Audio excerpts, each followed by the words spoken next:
Over the years, Jak 3 speedruns have evolved to the point that you would have no idea what is going on even if you have played the game before, so I decided to try to break it down here today, starting with any percent. The run we are going to be analyzing today was done by the talented runner Usual, which you can check out on YouTube and Twitch in the description below. I highly recommend doing so, not only to see some amazing runs, but also because he's a homie and generally hilarious.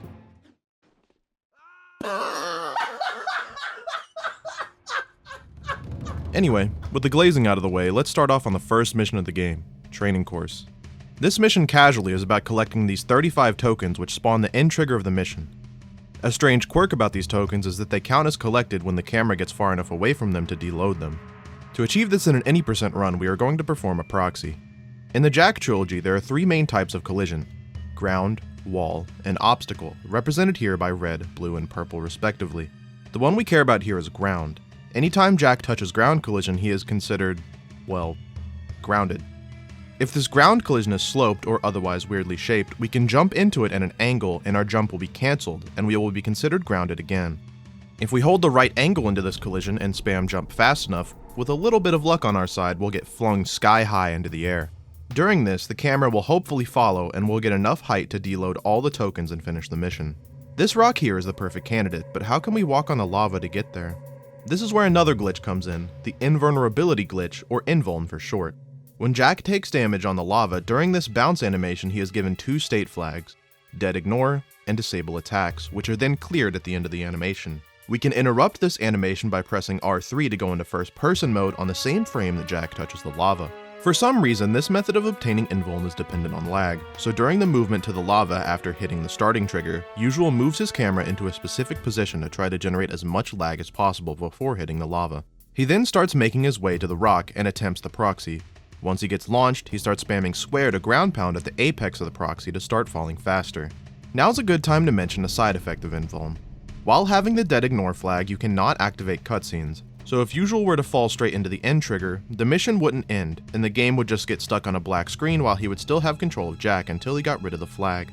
Luckily for us, there are a few different easy ways to do this, the main one being bonking, because the ending animation resets our state flags.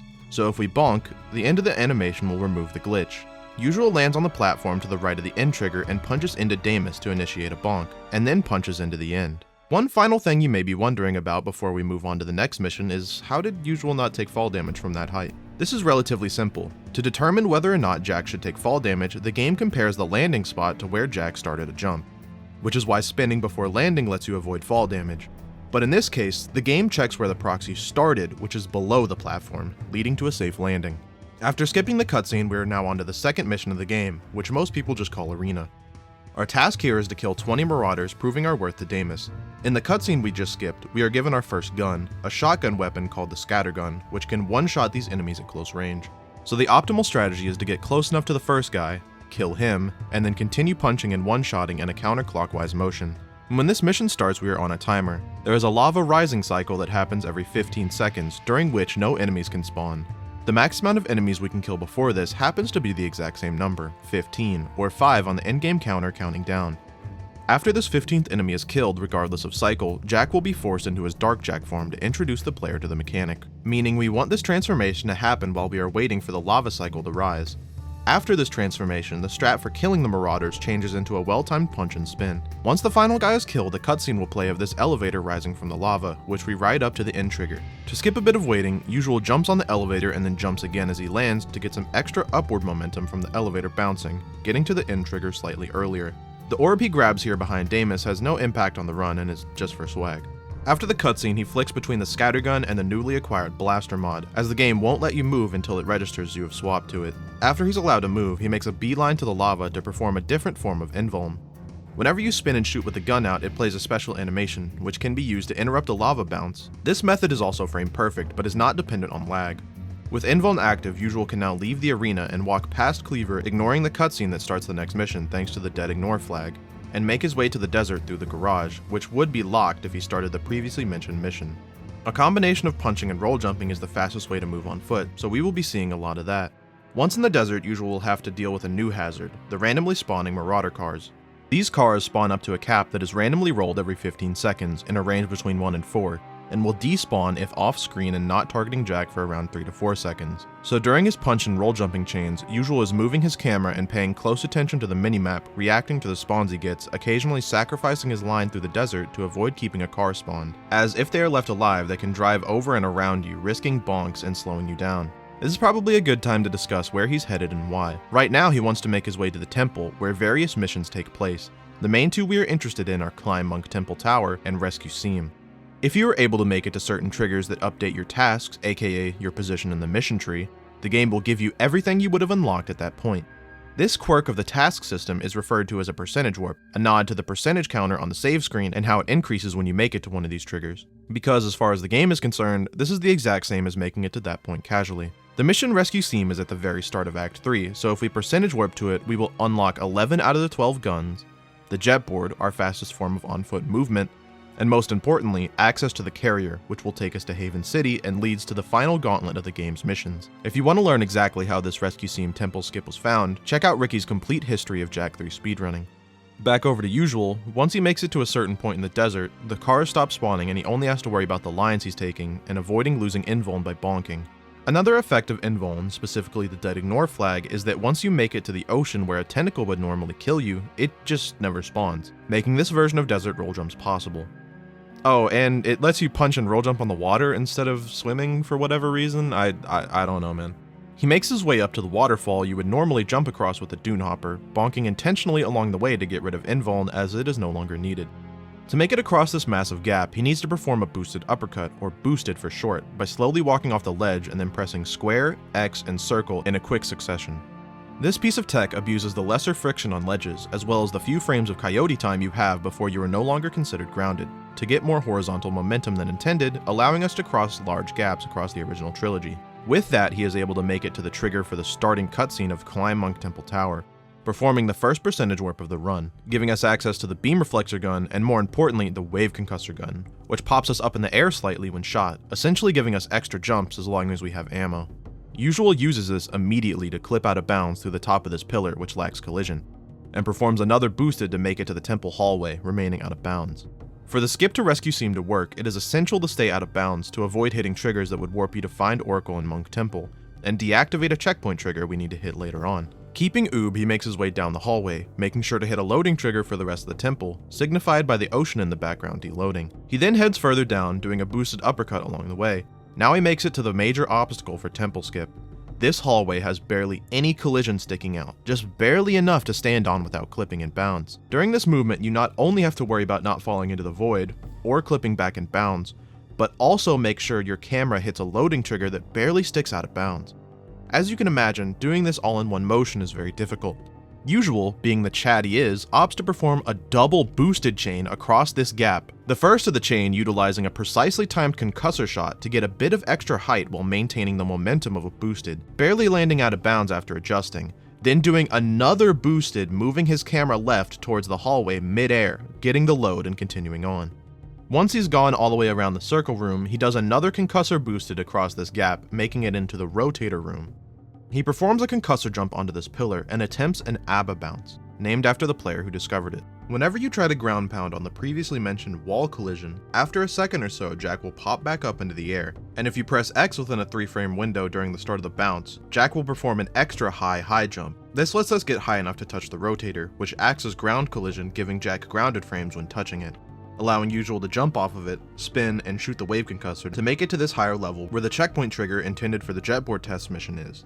Checkpoints also come with a list of levels to load, and this one loads the bridge room, which houses the end of the jetboard test mission, the end of the Rescue Seam mission, which isn't loaded, and most importantly, the midpoint of Rescue Seam, this door, which when closed updates our tasks and percentage warps us to Act 3. After dying to load this room, it's a pretty straightforward shot to this door, except this cutscene trigger for the Find Oracle mission, which we have to avoid because it would deload the level that we just went out of our way to load. This can be done by jumping over it with 2 well-timed concussor high jumps, performed by pressing X while holding L1 around 8 frames after shooting the gun, giving Usual just barely enough height to clear the trigger. From here, it's just an extended uppercut with a concussor shot boost and some roll jumps across these platforms to the door.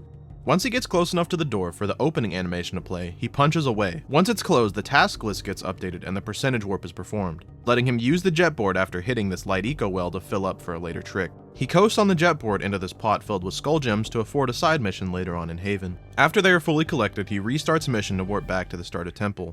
With the jetboard unlocked, the pace of the run is going to increase exponentially. Without getting too far in the weeds, because jetboard movement could be a whole separate video, let's go over the main things that Usual will be utilizing.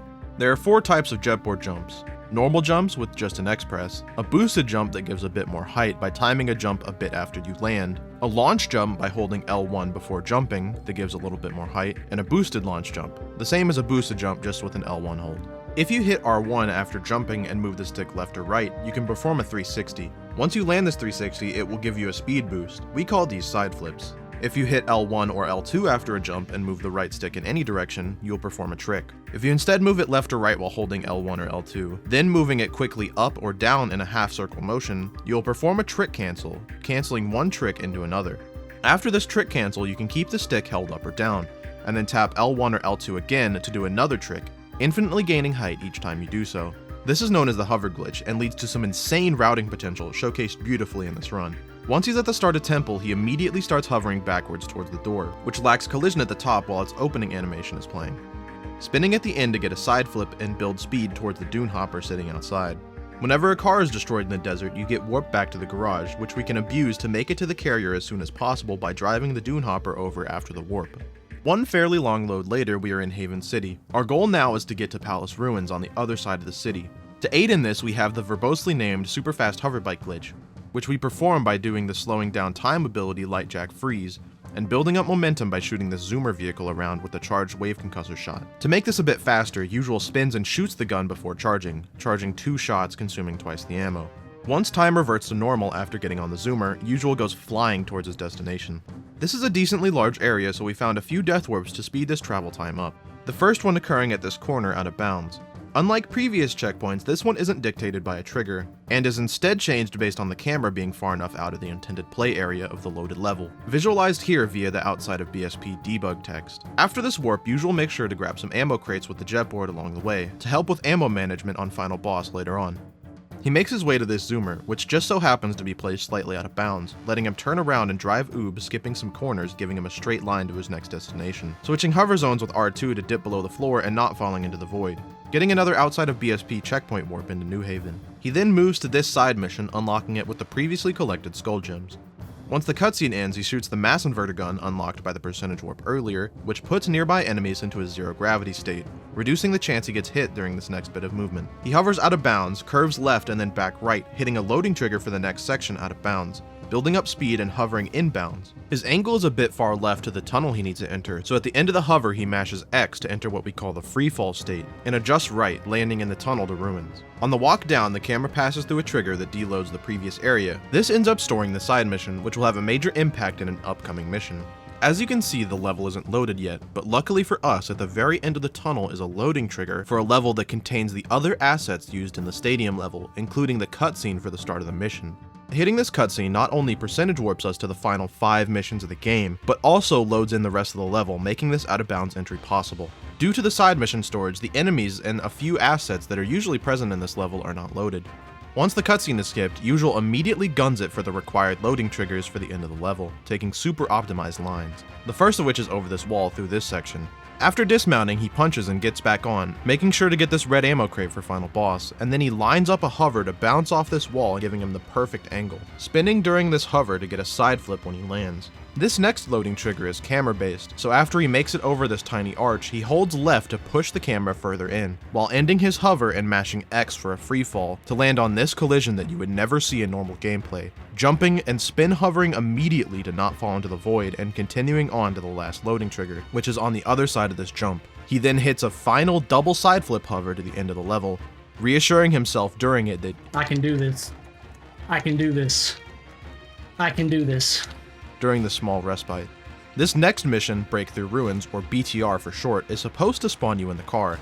But this and other extra assets such as the enemies and barriers aren't loaded due to the side mission storage, letting us do this mission on foot, or rather, on the jetboard. Once he makes it to this spot, the game briefly gives him full control of the camera as it tries and fails to load a cutscene of a barrier turning off. after which he punch boards and starts heading towards the middle of the level to perform an outside of BSP death warp. This not only warps him further into the level, but also removes side mission storage, allowing the other level assets to load back in, the most important being the end mission trigger.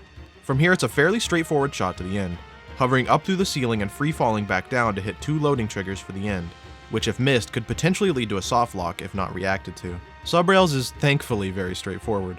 The main strat in this mission is hugging the inside of the twists and turns of the level, think racing lines but in a 3D space, while occasionally adjusting to avoid pits and destroy enemies and obstacles.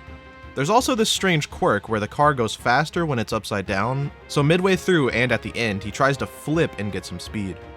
Onto Darkship, he attempts to whip around the corner with double side flip speed, but hovers a little too short, losing speed to hitting the wall, which was a minor time loss. Side flipping back to speed, he lines up a hover through the wall to get a direct line to the elevator down to the end of the level, free falling just outside of the elevator shaft, hugging close and pulling the camera in to hit 2 loading triggers, spinning at the end of the fall to give the camera enough time to catch up and hit the last loading trigger for the bottom section. He then double side flips and starts a hover to the end mission trigger, another suspensefully long load into the final mission, which speedrunners treat as 2 separate splits due to the completely different gameplay and the cutscene separating them. In the first split, we have to destroy these 14 targets on the legs of the Terraformer boss while it walks around the desert wreaking havoc. The path is completely predetermined, so there are a number of different cycles that you can hit.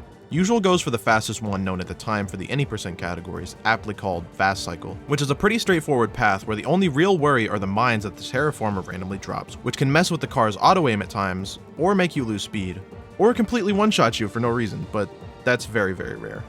The end of Fast Cycle involves some precise shots on the very edge of the legs, which Usual executes and gets into the final stretch of the run. Now this is where it's going to get a little complicated, if it wasn't already. Community member HS Blue once attempted to communicate what's happening in Final Boss in the form of a sheet, and, well, it looks like this. I promise it's not as complicated as it seems at first glance, and with the ability to show video of what's happening, I'm confident we can build up an understanding. First, let's break these off into different segments for each phase and just focus one at a time. In fact, let's just focus on this wave here.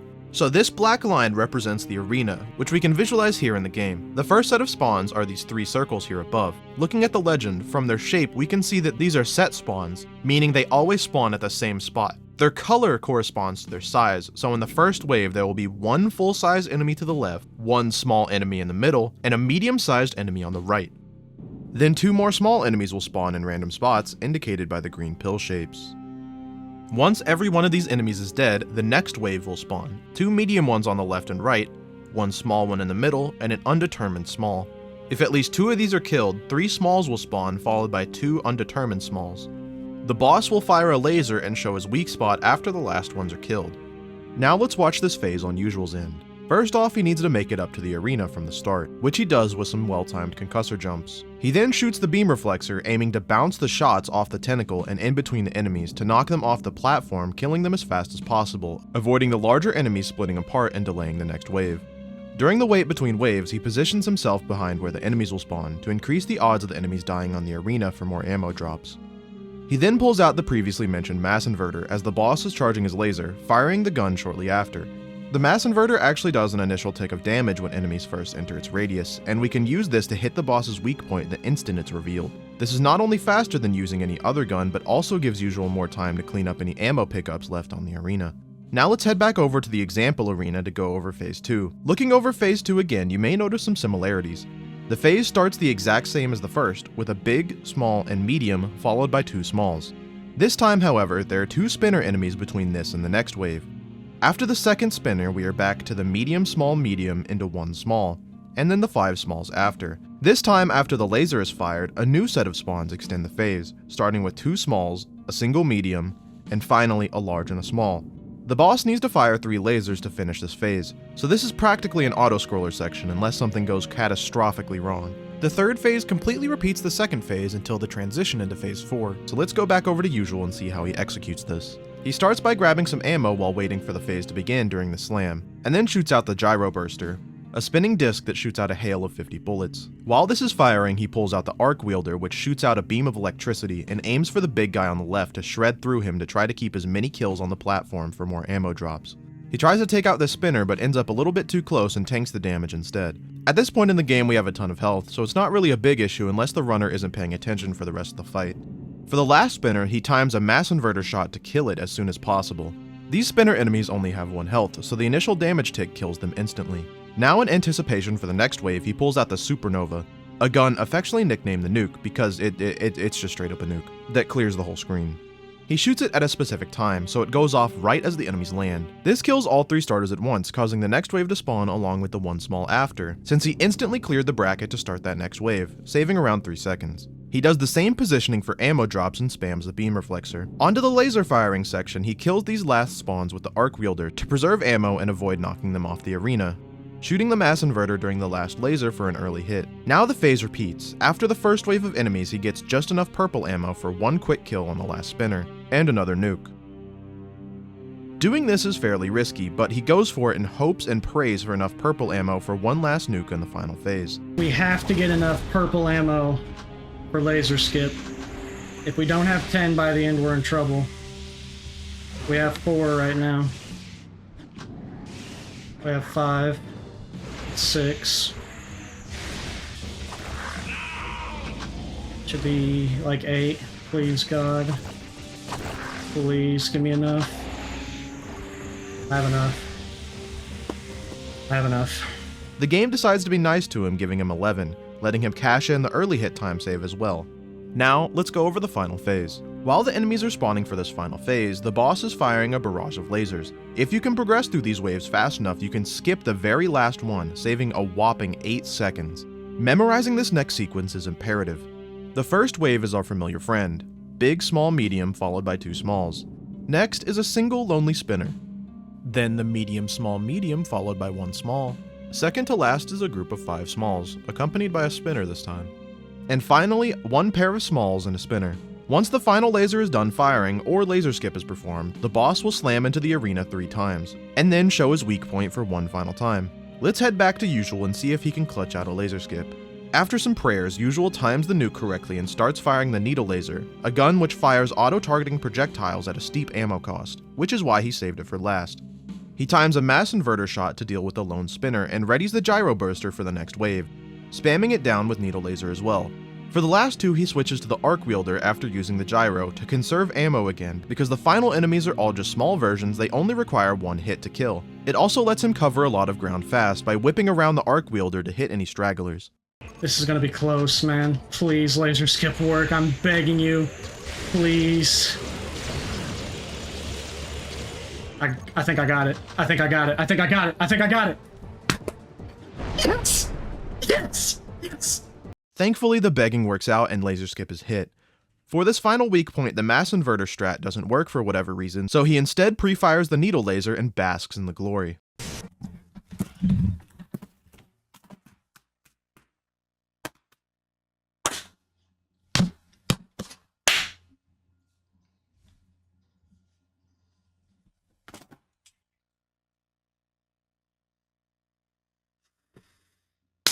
Yes!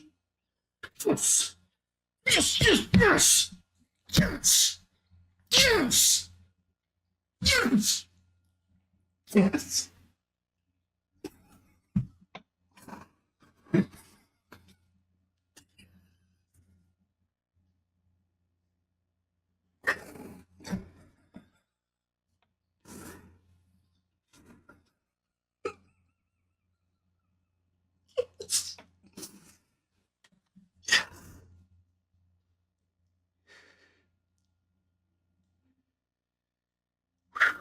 I'm gonna have a bruise there tomorrow, dude. That final boss we just witnessed still stands as the community's best time on the split. Again, massive, massive shoutouts to Usual for beasting out this run. Go check him out in the description below. Now's a good time to mention that speedrunning is a community effort, and we wouldn't be here today without the talented glitch hunters and runners that have come and gone over the years. If this video got you at all interested in running for yourself, come join the Jack Speedrunning Discord, also in the description. One thing I forgot to mention at the start is that he was playing on the Korean version of the game. This is purely cosmetic with no gameplay differences. One final shout out to Ricky's Jack 3 history video as well. Please, please, please go over there and check that out as well.